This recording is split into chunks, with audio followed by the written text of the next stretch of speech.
7ই জানুয়ারি থেকে শুরু হতে চলেছে 2024 গঙ্গাসাগর মেলা। 3রা জানুয়ারি যাবেন মুখ্যমন্ত্রী। সব মিলিয়ে সেজে উঠছে কপিল মুনির আশ্রম তথা মহাতীর্থ গঙ্গাসাগর। মুখ্যমন্ত্রীর আসার আগে তথা মেলার যাবতীয় খুঁটিনাটি খতিয়ে দেখতে শনিবার এলাকা পরিদর্শনে যান সুন্দরবন উন্নয়ন মন্ত্রী বঙ্কিমচন্দ্র হাজরা সহ জেলাশাসক ও প্রশাসনে উচ্চপদস্থ কর্তারা।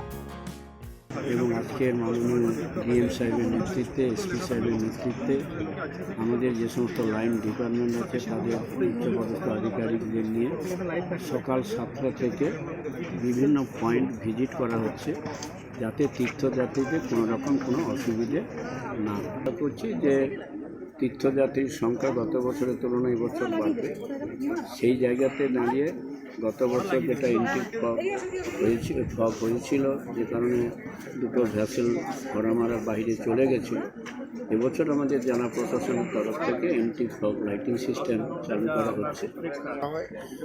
যে নির্দেশ আমাদেরকে মাননীয় মুখ্যমন্ত্রী দিয়েছিলেন, যেমন আমাদের ভলেন্টিয়ারদের হাতে মাইক থাকার, পিএইচই জল ব্যবস্থা করবে, 60 লাখ পাউচের জল ব্যবস্থা থাকবে, বিচে পর্যাপ্ত আলো থাকবে, মানে যা যা রাস্তার মধ্যে আমাদেরকে নিয়ায় হেল্প কাউন্টার, কিউআর কোড, যা যা আমাদের নির্দেশ আছে সেই সব পালন করার জন্য আজকে।